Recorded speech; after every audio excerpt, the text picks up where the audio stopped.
Welcome to Virtual Face-to-Face with Dr. Bruce Jarrell. I'm Alex Lukowski, Executive Director of Media Relations. On today's program, Invisible Trauma, the impact of the COVID-19 pandemic on the nation's mental health. First, there are the overt causes of stress and anxiety, fear of losing a job, fear of becoming sick, isolation, frayed family relationships. But there are also little things missing from our lives that can add up to a tremendous sense of loss. Neighborhood yogas and barbecues, after-school meetups and strolls through the shopping mall, the good feeling that comes with holding a door for someone, and even the friendly smile you might get at the grocery store, now covered by a face mask.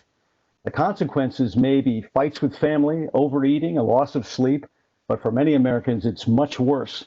In a recent Kaiser Family Foundation survey, 19% of respondents said the current crisis had a major impact on their mental health.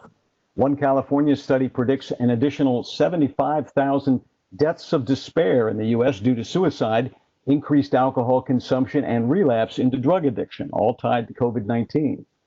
Four groups may be especially at risk.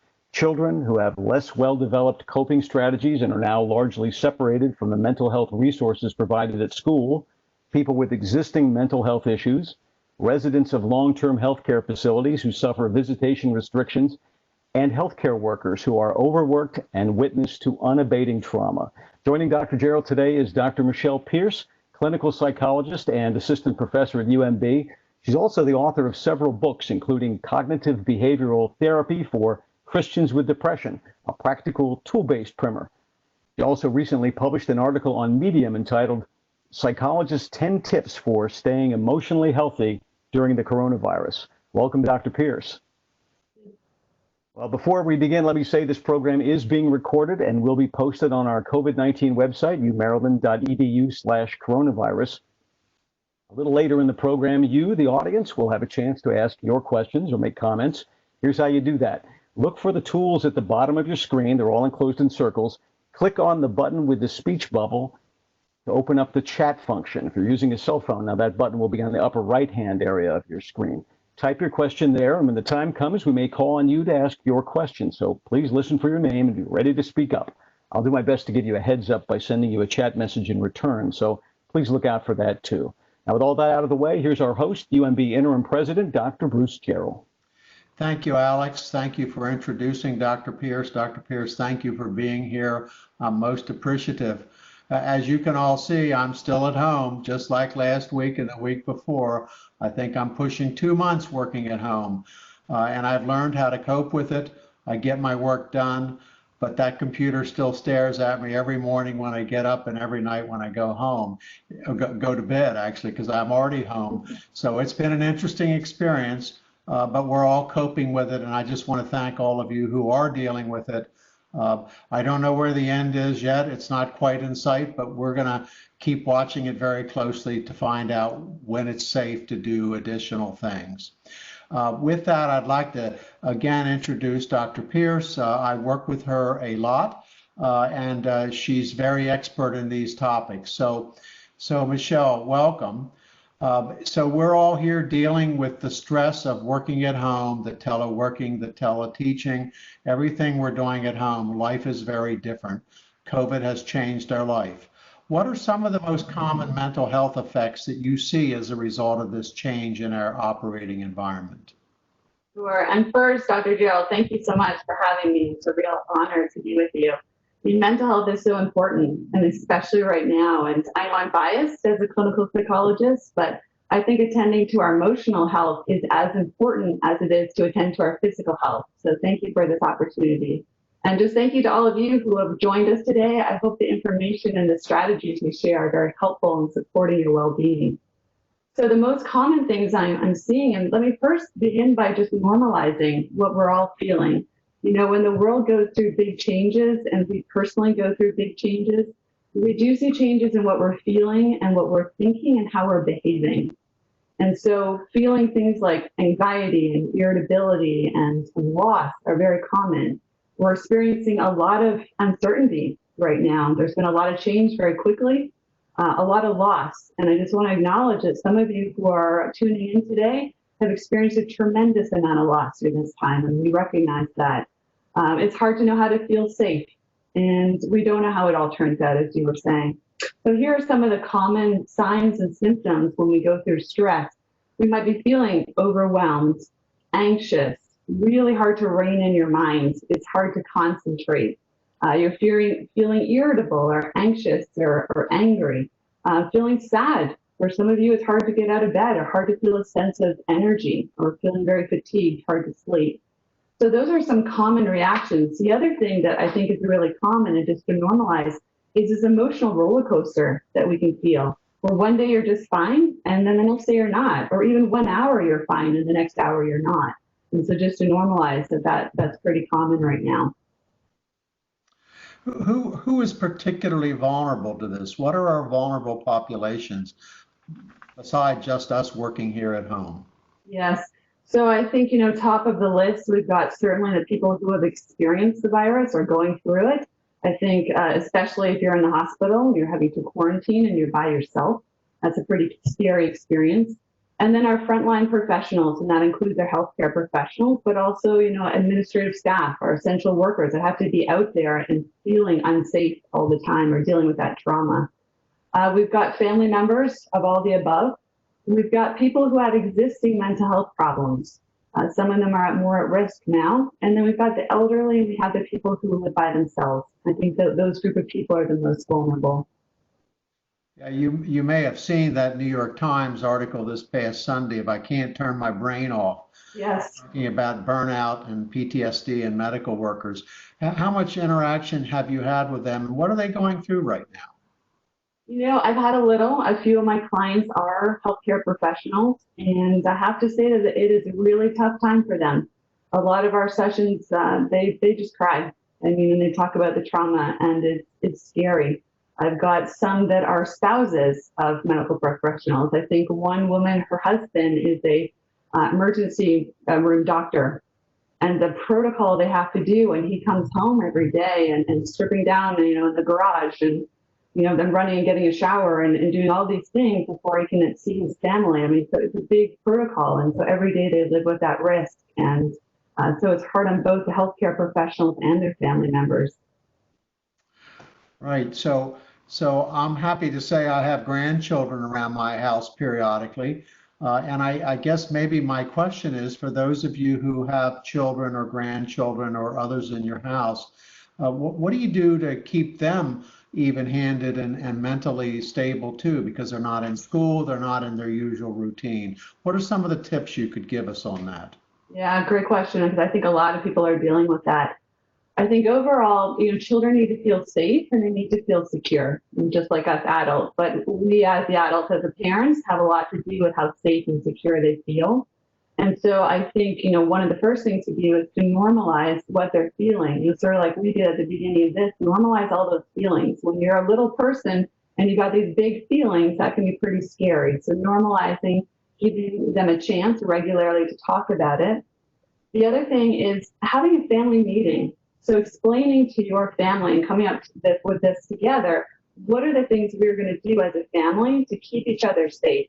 So I was talking with a client yesterday, and she has 2 small boys, and the boys see all the other kids playing in the neighborhood, and they're not allowed to join them. And I said, well, do your kids know why they can't go out? And she said, well, no, I just said they can't. And so I think it's really important for kids to understand, what you're doing as a family to keep yourself safe. The other thing I would suggest is having, as much as you can, a routine and a schedule. And I know that goes kind of out the door when you're trying to be parents and teacher and employee all at the same time. But to the extent that you can get up at the same time and go to bed at the same time and have dinner at the same time and those sorts of things, structure is important. And you can think of it like a baby that's distressed and you swaddle them in a blanket and it feels protective and comforting. That's what structure and routines can do for children, even teens, is that protective, comforting feeling. Resilience has shown to go up among children who are limited in the amount of media they get. So I think some media is okay for information, but the kids that are protected from the feeling kind of scared all the time, from consuming it all the time, are most resilient. The last thing I'll leave you with is you as a parent, what you're doing is so important. You're role modeling for your kids what it means to go through adversity and how one copes with stress. So the more that you can attend to your own mental well-being, the better your kids can do. Thanks, Michelle. Maybe you could give us some hints on how do you relieve stress in your life, and how does that apply to those of us? What are the other kinds of tools and tips and tricks you could give us so that we make the stress more manageable? Yeah, I would love to. I have more tips than we have time. So why don't I tell you kind of my top five, and then if the audience is interested later on with some more, I'd be happy to provide more information. And yes, just to say, I'm a clinical psychologist, and so sometimes like today I'm wearing my psychologist hat, but overall I'm a human being having this collective human experience. So I'm not exempt. So the tips I'll give you are tried and true that I have been using through this as well. So first tip I would say is name your emotion. So it's not bad for us to experience negative emotions. What's concerning is when we marinate in them. So if you find yourself marinating in these negative emotions, you can try naming it. And naming your emotion, by that I mean I'm feeling nervous, I'm feeling lonely. It does two things in our brain. The first thing it does is it shuts down some of the activity in the limbic system. And as you know, that's the emotional center of our brain. So when we name it, the intensity of the emotion comes down. The second thing that happens is that when we name an emotion, it turns on the prefrontal cortex. And that's where the creative thinking, the decision making, the rational thought comes into play. So then you're more able to think about, well, how do I shift myself out of this negative place? So first tip, when you're experiencing a negative emotion, name it. The second one I would say is breathe. And when I was a kid, and my parents and I would get upset, and my parents would say, well, just breathe. I felt kind of dismissed. It felt way too simplistic for the big emotions I was feeling. And then I got to grad school, and I learned that the fastest way to shut down that parasympathetic nervous system, that stress response, or just turn on the parasympathetic nervous system, shut down the stress response, is to breathe. And so there's lots of ways to use the breath to calm down. I'm going to give the audience one way that you can try, and that is that you breathe in for 4 counts, you hold the breath for 2 counts, and then you breathe out for 6 counts. And you do that 4, 2, 6, about 10 times. And the trick that we're finding is that if you will breathe out slightly longer than the in-breath, there's a very calming response on the body. The third tip is to count your blessings. So gratitude has been shown some great research on reducing depression. And I don't mean we're thankful that there's a pandemic going on. That's certainly not the goal of this. But there's still so much beauty, there's still so much goodness in the world. So the research shows that if you will name 3 things every day, 3 big things, small things that you're grateful for, as long as they're different, you'll do that every day for about 2 weeks, you'll notice a change in your mood. And most people notice a change far before the 2 weeks happens. Fourth is that, and this is what I'm using all the time, I call it just today. So we have the emotional strength to get through just today. It's kind of like our breath. When we breathe in, we have enough breath to sustain our life, and then we let it go. We take another breath to sustain our life. So we're literally sustaining ourselves one breath at a time. And I think we do the same thing emotionally. We sustain ourselves one day at a time. So I think it's really easy right now. We get nervous about, what are we going to do this summer? And the summer camps are closing. And what if we're online this fall? And what if there's a second wave? And we get so far in the future, it's really overwhelming. And that's because tomorrow's strength comes tomorrow. So the mantra I'm living by is plan for tomorrow, but live in today. And then the 5th tip I'll leave our audience with, I call it choose to bloom. And I actually have a book coming out this fall on this topic. I'll give you the gist of this. When we go through dark and scary times, and I say this is a dark and scary time, one of 3 things happens. We either get destroyed by it, we are relatively unchanged, or we can be transformed by it. And there's a science of resilience and post-traumatic stress, or post-traumatic growth, that's showing that some of us can go through adversity and actually end up better as a result of that. So it takes a lot of conscious determination to be able to grow during times of pain and sorrow and suffering, but it's possible. And so I call these people that actually become more during the dark times in their life, I call them night bloomers. And this comes after the night blooming flower. So I didn't know about night blooming flowers until a couple of years ago, but there are some flowers that only bloom in the dark. It literally has to be night for these flowers to bloom. And I got to thinking, and I think there are some people that also require the dark to bloom, and I call them night bloomers. So just because we're in the dark times, it's not a guarantee we're going to experience this positive transformation, but there is that hope that that's possible. So I'm going to leave our audience with 3 questions they can ask themselves to kind of point them in the direction of this night blooming concept. And here they are. First is, who do I want to be during this time? The second one is, how do I want to show up in the world? And the third one is, who do I want to have become when all this is over? So that really sets up a different perspective that can give us some hope. What a great set of questions to be asking these days. You remind me of the old expression, if it doesn't kill you, it'll make you stronger. Okay, and so we got to always make us stronger. Right. So Michelle, when people get down during these things, and so the question is, does that result in a permanent mental illness with them? Is that a temporary thing? Where's the line, and how do you know you've crossed it, type of thing? So your view of mental health and mental illness in this kind of pandemic situation. Yeah, great question. I think a lot of people are thinking that. If you tune into the news, it sounds like we're going to have a pandemic of mental health disorders. And I actually don't think that's true. I think we talked about the vulnerable populations. Some people, yes, they're going to really struggle, and we're going to have some new diagnoses, and we'll have to deal with that trauma. For the most part, most people who go through trauma don't develop a mental health diagnosis. So here's what I think we're seeing, and probably will see maybe over the next year. We're going to see an increase in mental health symptoms. Those are some of the signs that we talked about at the beginning. A little more anxiety, hypervigilance, sadness. That's different than a mental health disorder, which are classified by the DSM, which is like the Bible for diagnosing mental health disorders in the field. So I think we're going to see more signs and symptoms.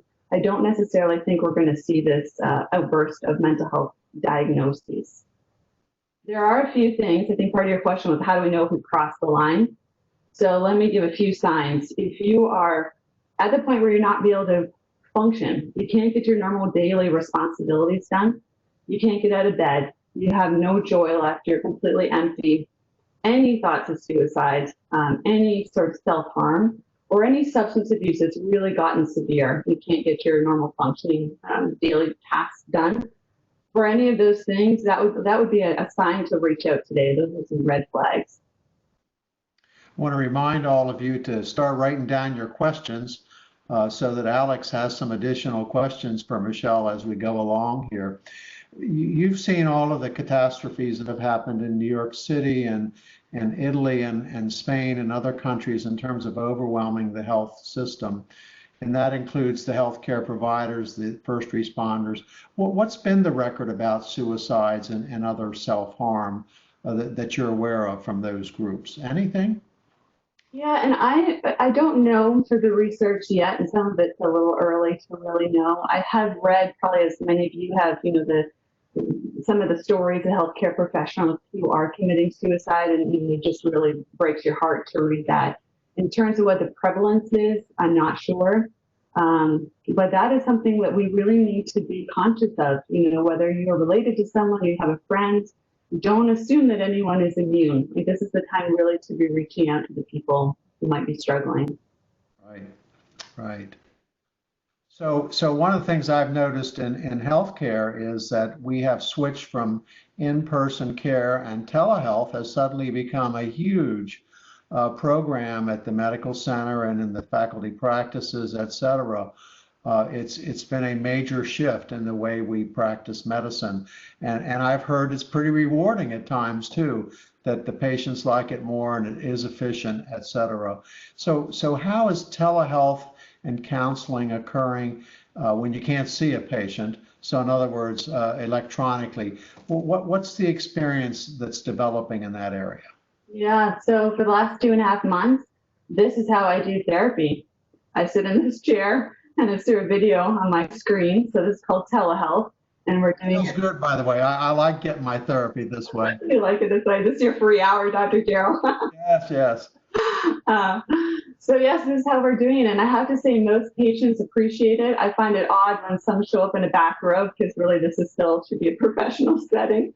But for people are appropriate and they're enjoying it. I've had some folks who they're a little uncomfortable with it. I have to tell you one funny story since you asked. On Zoom you can change your background. So Yes. I've had a couple of patients who thought they would get creative and maybe be, in Hawaii or wherever they want to be during our sessions. So I had one man who decided that he would be in California, in San Francisco, with the Golden Gate Bridge behind him. So he must have been lying on his couch. I can't tell because all you can see is the Golden Gate Bridge in the water. But ever so often through the session, he would do this. And it looked like he was swimming in the ocean, and it was so hard to keep a straight face about, the difficult things he's going through, but he's swimming, in the ocean. So it's been an experience, I think, for all of us.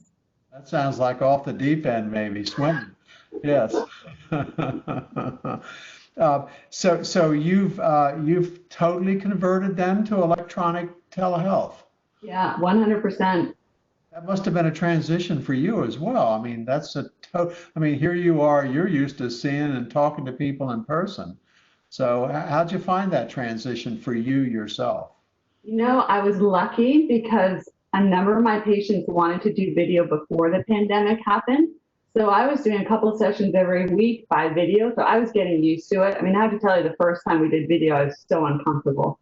But after a while, you get more used to it. And I think the patients started getting used to it. It's difficult sometimes when they have their camera and all I see is their forehead and above.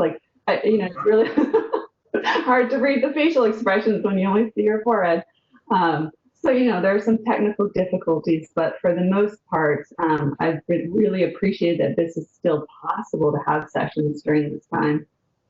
Okay, I want to urge the participants to make sure they're writing their questions so we have things to go to here next. How do you go about finding a therapist during these days? Seems like it would be more difficult, and what advice do you give us?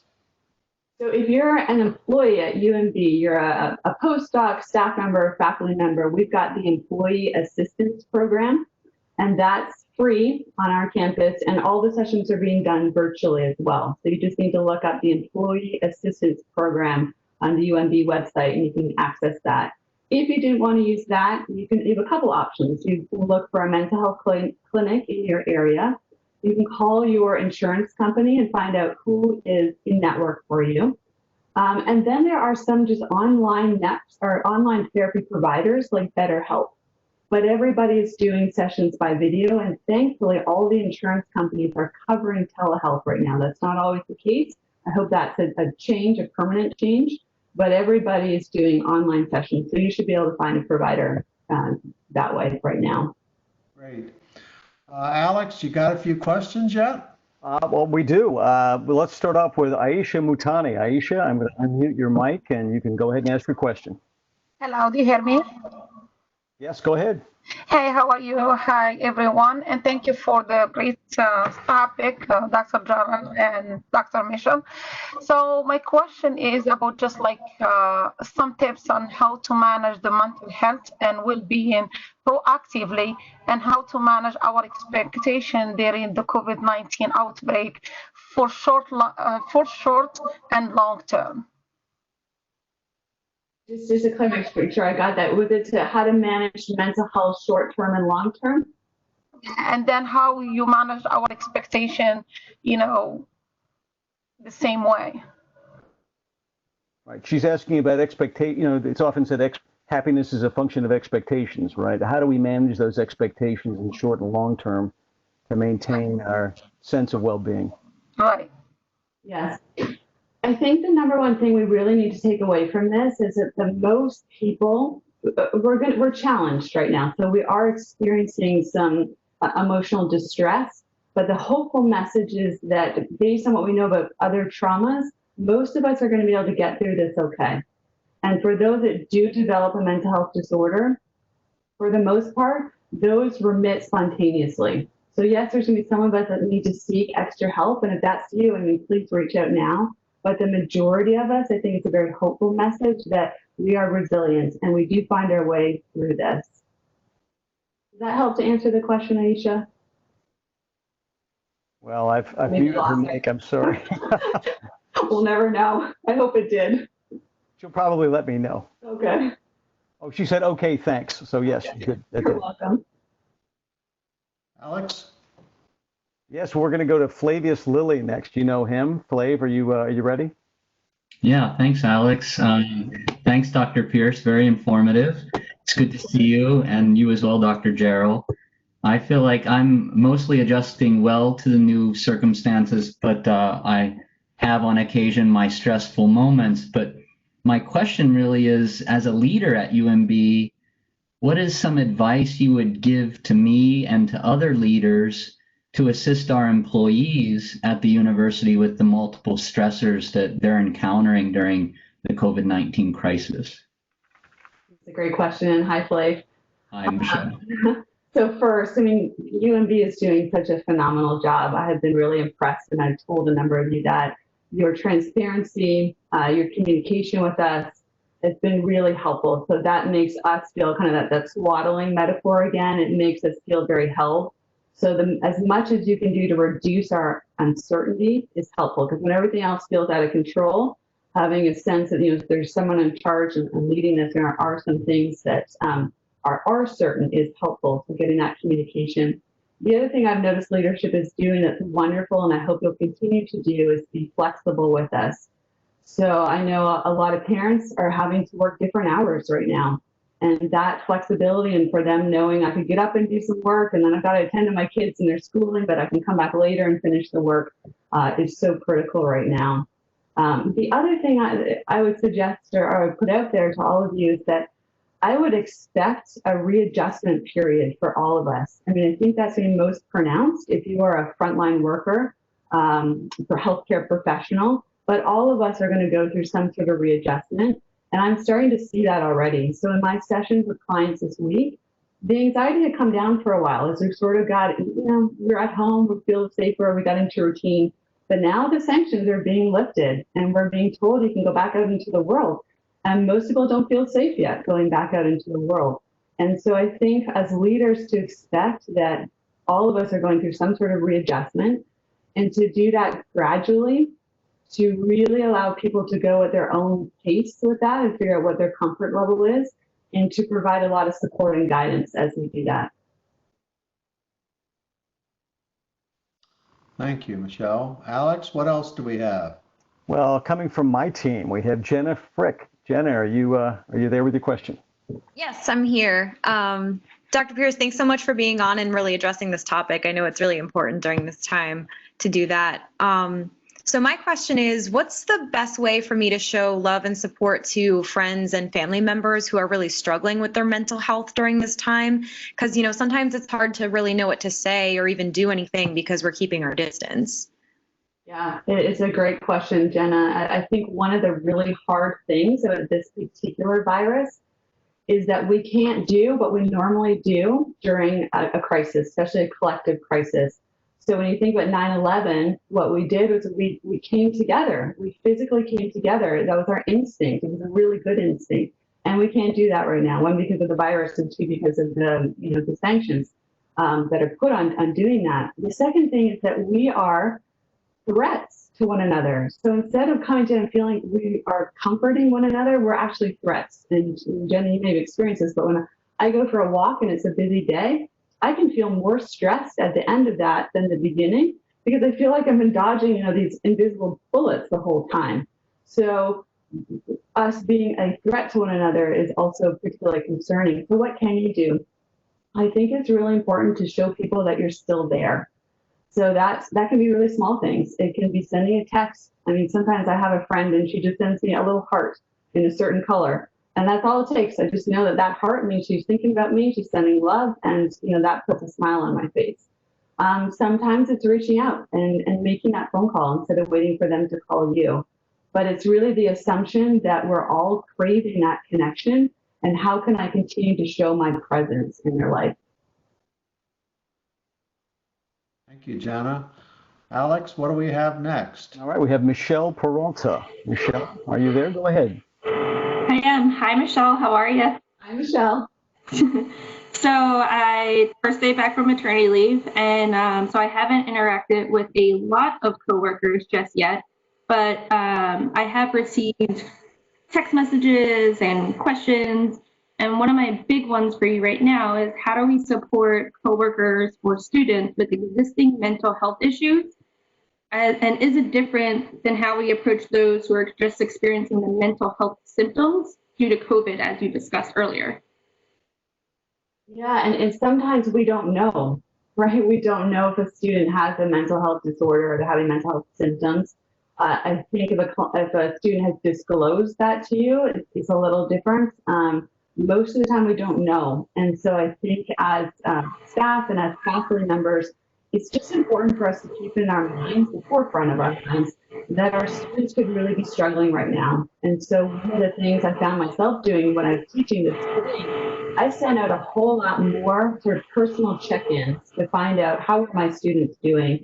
So usually I would check in, a couple of times individually during the semester and just mostly like, how are you doing in the course? And these check-ins became at least every 2 weeks. And it really was, how are you doing in the course? But like, how are you doing? And students really opened up over email. It's tough. This is happening in my family. This is happening in my job. And the feedback I got at the end of the year on the course eval was overwhelmingly like, thank you so much for just caring about me as a person. So we don't have to take on the mental health issues if we're not a mental health professional, but I think acknowledging that people are probably struggling right now, students are struggling, maybe that goes a long way.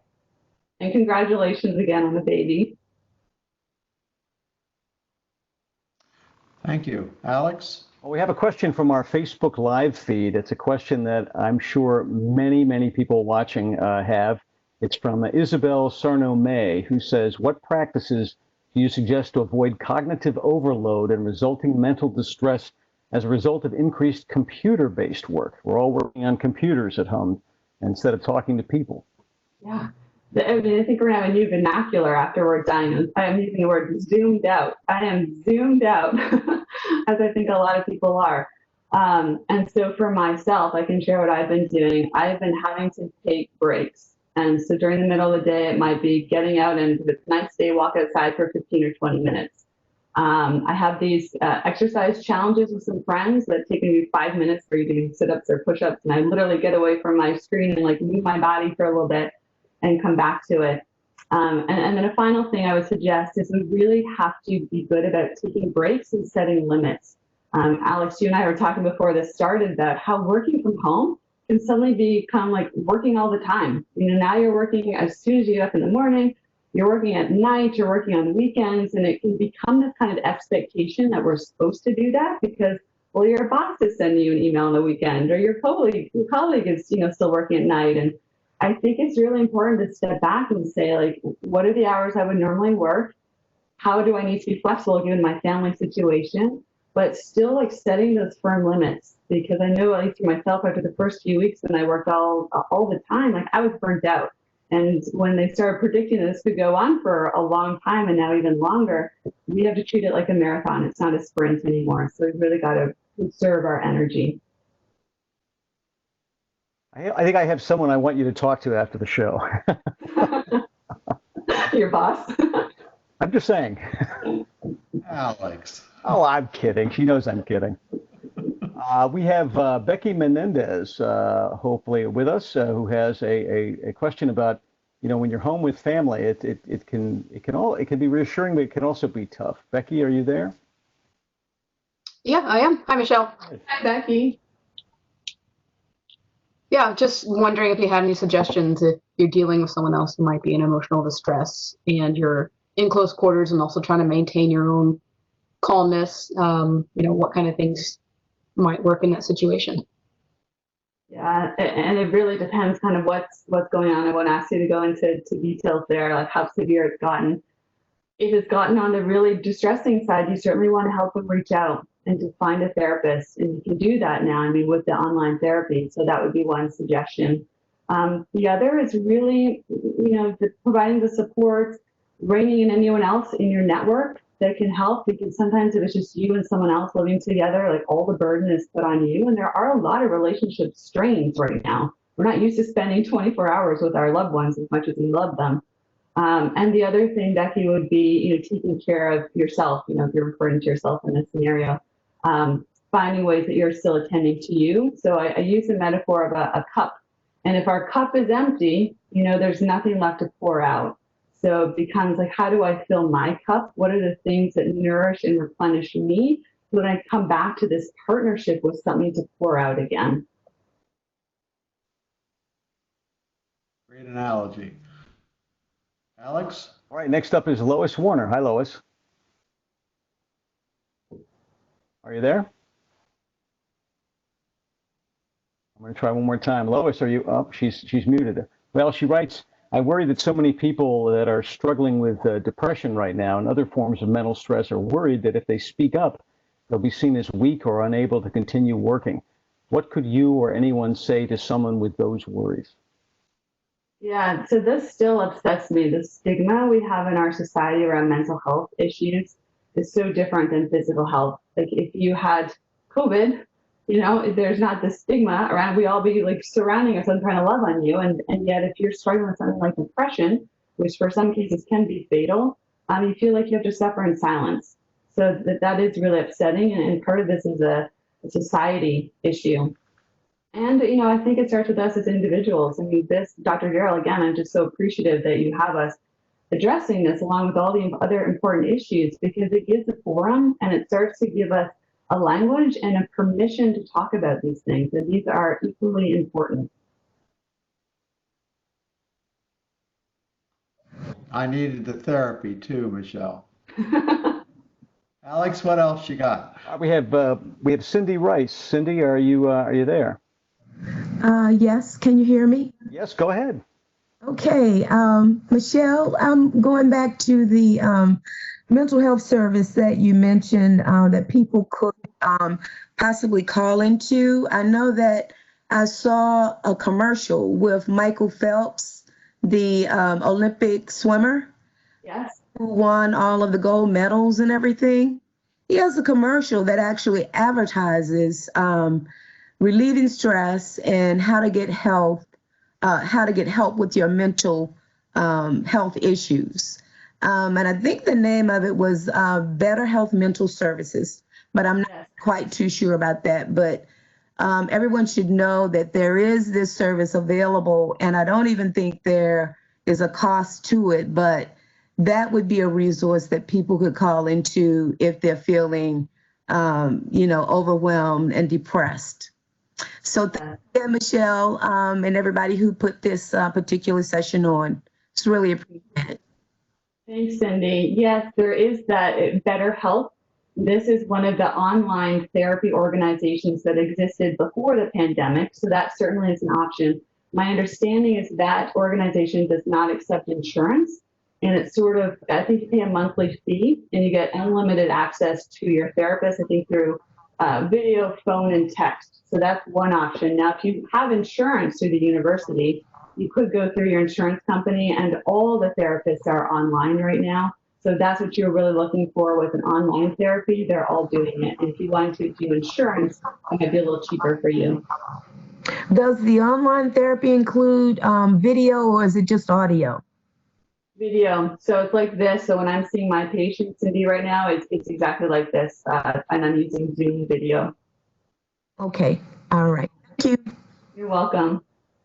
Thanks, Cindy. Nice to hear from you. Yes, Dr. Jarrell, it's good to see you. Yep. Alex? It's also nice to get some positive feedback. I have Jill Hamilton here who has a positive thing to tell us. Jill? Sure. Alex, can you hear me? Absolutely. Go ahead. Great. Thank you. Thank you, everyone, for being here today. I work for the School of Pharmacy. I'm a staff person. And I just want to let you know, when this all happened, I sent an email. It was like a week or two when we were teleworking. I sent an email to Al, and my supervisor reached out to me, and she's like, "Are you okay?" And in which case I burst into tears. So that started the things, Dr. Pierce, that you were talking about, check-ins and things like that. And it wasn't that anything was wrong. It's just all of the unknown. So between my supervisor, our department chair, the dean, the amount of space and grace that has been given has made me a better employee, because it's just the acknowledgement that, yes, we know this is what it is, and we're doing the best we can to help you. So it's been very helpful. And I really appreciate what you're doing today because it does matter. And I feel like, as other people said, people don't want to bring it up, but I will bring it up. And I'll be the first to say, hey, I do need help. And I can acknowledge the campus EAP is awesome. And all, I've used it. And I think if anybody else needs it, it's there. And they are truly there to help you. And it has made a world of difference for me. I'm in a much better place than I was when this began. And I'm very thankful for it. Beautiful. Thank you for sharing that, Jill. It just helps to reduce the stigma. And I can relate. I had one of those moments a couple of weeks ago. Flav was on the phone and another one of my colleagues, and Flav has a way of asking you how you're doing, and you know he really means it. So of course then came the waterworks because then I admitted I was feeling lonely. And it felt so good to just to be real and say like, hey, I'm a human being during this time too, and I am feeling lonely. And that really helped to lift my spirits. And so I think for all of us, if we can just be encouraged to, we talked about before, naming your emotion and sharing that with someone. And we really want to gather around you. We don't know that you're suffering unless you let us know. Yeah, Jill, that's a great story, and thanks for telling it to us. I'll make sure that the Dean of Pharmacy hears about that because that's obviously a very supportive environment, and I'm so pleased to hear that it exists in that school. Alex, what else do you have? Well, we have an anonymous question. The questioner asks, how do you deal with applying for job applications during the time when you don't know what to expect from a virtual job versus when it'll be in person, especially when the job search is already stressful? How do you get your job applications done when you're stressed during this time and that your applications may not represent you very well? Yeah, this is a tough time to looking for a job. And it's just tough in general to have that kind of life force, like that motivation to be moving forward when it feels like everything is kind of stopped in your life or it's going backwards. So I think we maybe would go back to that analogy of the cup. You know, what you're trying to do with your job applications is a pouring out of you. And if you're empty, there really isn't anything else to give. So I would be thinking, you know, for yourself, what are some even very small ways that help to shift your mood? For me, I've got a couple of songs that I will play that shift my mood very quickly. The one is Whitney Houston's I Want to Dance with Somebody. Every time I turn on that song, like I just got to move a little bit. It helps to shift my mood. And I know it's a small thing, but anything we can do just to shift our brains a little bit and move our emotions up a little bit can be helpful. So I would suggest give yourself a little break right now because it sounds like what you're trying to push this thing uphill. Give yourself a break, attend to you. When you got some more of that life force back, then have something to give to those applications again. Alex? We do have another anonymous question. Young lady asks, many staff members have a lot of anxiety right now about the possibilities of salary reductions, furloughs or budget cuts, layoffs, etc., which ultimately affects our mental health due to the unknown. The financial troubles we may be going through in the future, how is it best to cope with that anxiety? And on a side note, she writes, I think UMB has done an awesome job in being open and honest about what's going on, which is nice to hear. Yeah. I think a lot of us are in that boat. So we'll just acknowledge that those are some very real worries right now for a lot of people. One of the things I tell my clients, and I tell myself this too, is that if you're going to suffer from something, suffer from it one time.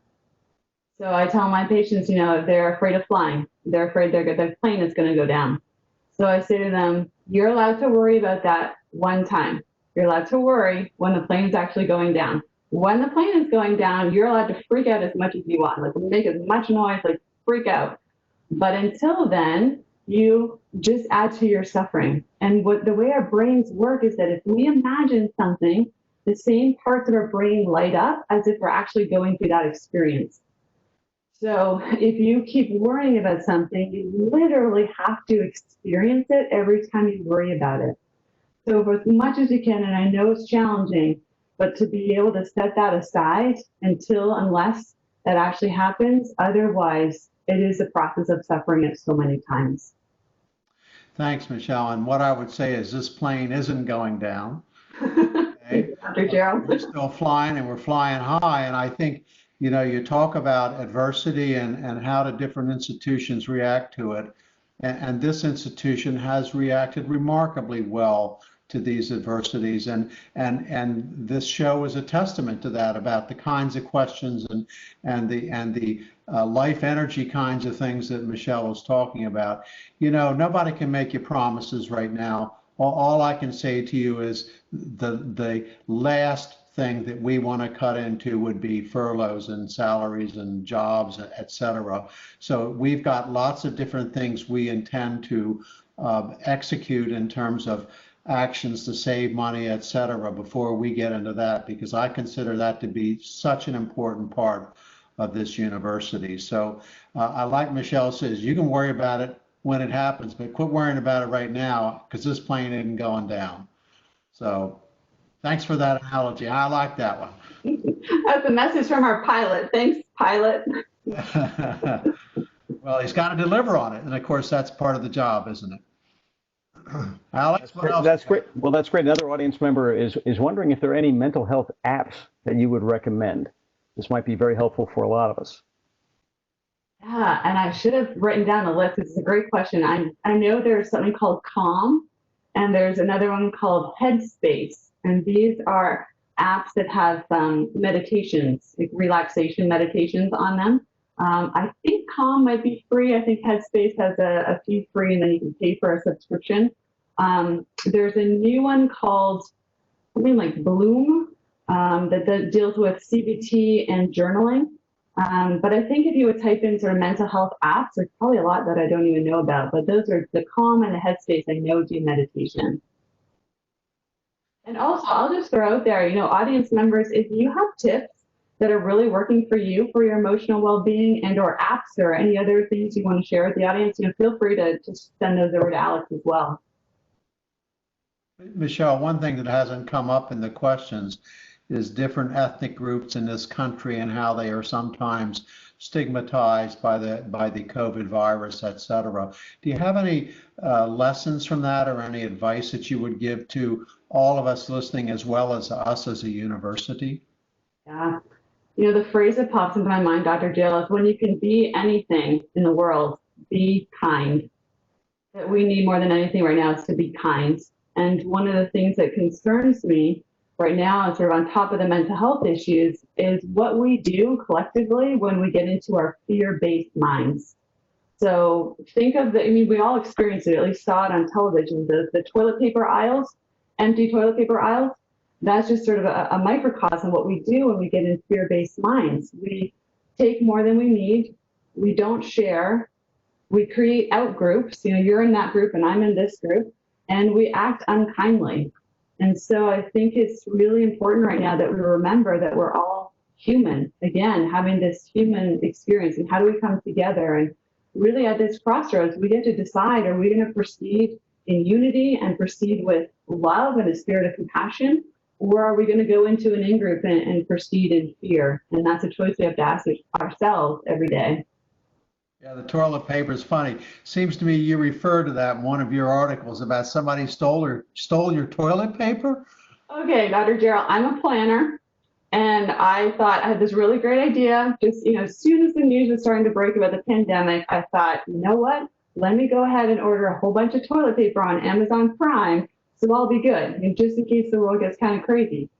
So we're 2 weeks into the pandemic now, and the toilet paper says it's shipped because I'm watching it, and it's not showing up, and it's not showing up. And eventually I realized someone stole my toilet paper. So I have to give this is the first time I think I really was close to a panic attack. Like you feel like heart beating, and I'm thinking, this is really happening. So I'm calling all the grocery stores, all the drugstores. Do you have toilet paper? No, ma'am, we don't have toilet paper. Well, do you have napkins? Do you have Kleenex? No, ma'am, we don't have any paper products. And I just remember feeling like, oh my gosh, like this is really happening. Now the end of the story is I did find toilet paper, so all you kind souls, you don't need to send me toilet paper. I have enough, but yeah, that was a panicky moment. Gotcha. Alex, what else you got there? Well, Terry Socia doesn't have a microphone, she says, so I'm going to read her question for her. She says, we tend to try to protect children from the reality of what's going on, but a big part of my resilience comes from hearing family stories about World War II and the impact on them and seeing that they were okay. and that made me feel like I could handle the challenges in my life. Where is the balance in what you tell children? Great question. So what you were getting from those stories were stories of resilience, stories of how people cope with difficult things. And that's really different than a scary story, right? So it's different than saying we went through all these really awful things and it was terrible. And it was, we went through these things and like, here's how we got through. Here's what we did. Here's how we thought about it. Here are the actions we did. So I think that's why I said before, the most resilient kids, you're not just letting them watch all the media, because the media is really designed to scare you.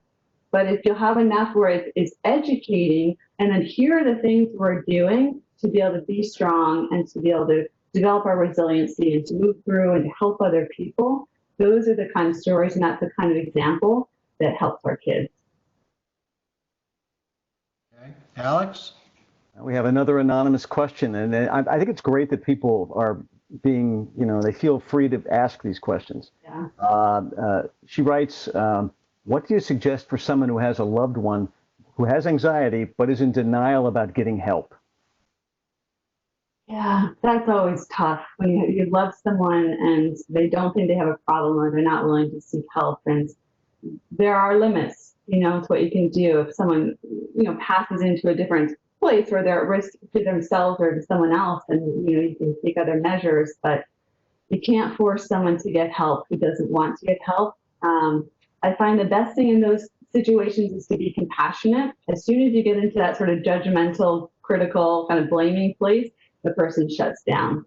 And the more sort of open you can be and compassionate, the more likely they are to kind of come around and maybe come out of that place of denial. But that's a tough place to be in. Alex? All right, we have Amir Chamza. Amir, are you there? I'm here. Hi, Michelle. Hi, Amir. Good to see you. Good to see you. My question is mostly around balancing how to keep staff accountable at the same time as giving them space if they're dealing with issues, especially if you're in a position of being frontline, the front line, because if people's jobs depend on you, if you are, say, the face of the, communication for the university, people who communicate what's happening about COVID-19, you need to work, you need to get jobs done, you need to proceed with, your duties. And where is that? What would you do when you're facing a situation where you still need to keep people accountable and at the same time, people are struggling? Yeah, and it's a good question, and it's tricky. I think what I would do here is reach out to each staff member individually. I think it doesn't work so well if you deal with this as a group. Like, don't come together as a team and think that people are going to be really vulnerable in that context. But if you'll reach out to each individual staff member and ask them, really mean it, like what's going on in their lives, how are they coping with this, what do they need? A lot of people know what they need to be able to get through that, and you can begin to work with them. Otherwise, you start to face a lot of maybe it feels like resistance, or they're not getting their work done, and it's easy to kind of cast judgment on that before we really know what's going on in an individual situation. So that would be my recommendation, is to reach out to each person individually and see what you can do to facilitate the work and the emotional balance. Thanks. Alex? Well, I just want to pass along a comment. You mentioned the Breathe app. Someone wrote a comment here that she uses the Breathe app on the iWatch product. She says, it did drive me crazy, but now it's a great tool and it works. So we have a question. So that's good to hear. So we have a question from Christina Sestone. I hope I got your name right, Christina. Are you there? I'm here. Can you hear me? Yes. Great. Hi, Michelle. How are you? Christina. This is great. Thank you so much. My question is specifically about faculty who've done an amazing job having to transition really to emergency online teaching, which can cause a lot of stress for faculty who are not familiar or comfortable with this kind of instruction. So as an online instructor too, what advice might you offer to faculty dealing with this kind of work-related stress? Yeah, a good one. I mean, I think a lot of the same things we've talked about before, and along the lines of really like just setting the limits and boundaries, because not just working from home means you work all the time, but when you teach online, you can literally teach all the time. So setting up some of the expectations for yourself, you know, what's going to work for me, when am I going to be able to be available, and then communicating those expectations to your students. You know, when can they expect to hear from you? And I think students really understand when you say, you know, you'll hear from me within 24 hours. It doesn't mean you're going to hear from me within 4 minutes, but you will get an answer to the question within 24 hours. And I have just found being a little more open with the students. Again, like we're all going through this together. They get that as faculty, we too have family, and we're going through the same sort of health scares. So I think a little bit of vulnerability and the expectations, communicating those and having some limits.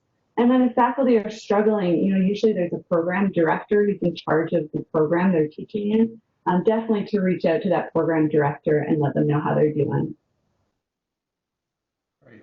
Hi, Christina. How are you? Hi, Dr. Jarrell. Thank you so much. Yep. So I think we're just about out of time. We are, yes. Yes. So first of all, Dr. Pierce, thank you very much for giving us your time and your wisdom in these topics. I think it's on everybody's mind, and I found these very rewarding and reinforcing in the way I view what I'm doing every day, and I hope other people have been too. Mm-hmm. So again, I thank you, and for those who attended, thank you for attending, and we'll be back the same time next week. Alex, do you have the topic for next week? Oh, yeah. Well, yes, the topic for next week is Jeffrey Greif talking about relationships in the time of COVID-19. That's it's a good transition, because, you know, we're home with families and loved ones, and it's not always easy. We're dealing with each other in different ways and in different routines, and it can be very challenging. So he's going to talk to us about all types of relationships, not just, you know, couples, but siblings, and he even has a book coming out about mother-in-law relationships. Well, that'll be interesting. That'll be good. So thank you all again, and I look forward to talking with you next week. Adieu. Thank you.